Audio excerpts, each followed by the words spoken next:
Bonjour, j'espère vous trouver en pleine forme. C'est l'oracle de l'Alliance féminin-masculin de Yaël Catherine et Buck que j'ai choisi aujourd'hui. Il concerne les énergies masculines et féminines, à la fois présentes à l'intérieur de vous, mais aussi autour de vous dans ce que vous manifestez. Pour commencer, je vais associer les deux premières cartes, celle du sacré, on parle de grâce, à celle de la parole sincère. Ça, c'est pour vous rappeler l'importance de rester vraiment impeccable dans chacun des mots qui sortent de votre bouche, comme dans les accords toltèques, hein. Pourquoi? Parce que ces mots, ils portent des vibrations et ils peuvent tout aussi bien bénir que maudire quelqu'un. Donc, perdez vraiment l'habitude de minimiser l'effet des jugements que vous portez sur les autres, parce que ce sont autant de fléchettes énergétiques qui peuvent atteindre instantanément, je dirais, quelqu'un.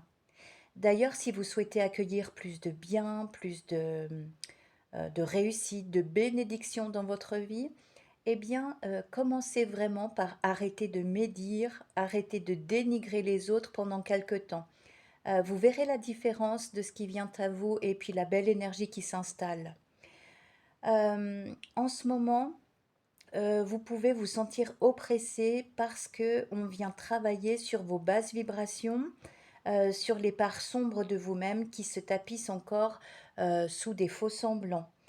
Vous le savez déjà, mais au niveau énergétique, surtout, en ce moment, il y a un véritable combat entre l'ombre et la lumière et cette lutte constante, elle a lieu aussi bien à votre échelle qu'au niveau du collectif, de l'état du monde, hein. Une fois que vous avez identifié ces peurs, ces doutes, ces dénis, ces regrets à l'intérieur de vous-même, il suffit de vous abandonner à vos guides, qu'ils soient terrestres ou célestes, on va appeler ça comme ça, parce qu'ils vont venir vous aider et ils vont œuvrer pour que vous puissiez accéder à plus de vérité. Ils vont déblayer le chemin pour vous, pas à pas, au fur et à mesure de ce que votre âme est capable d'intégrer et de comprendre.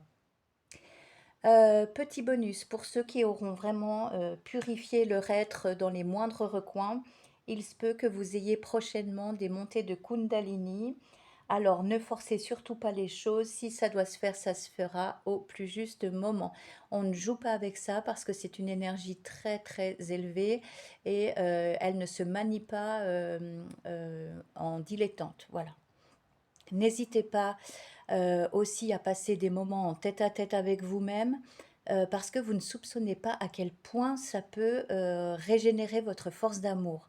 Plus vous êtes authentique et aimant, tout simplement aimant envers vous-même, plus vous serez puissant dans la lumière, ou plus exactement euh, puissant dans le plus juste équilibre de vos ombres et de votre lumière.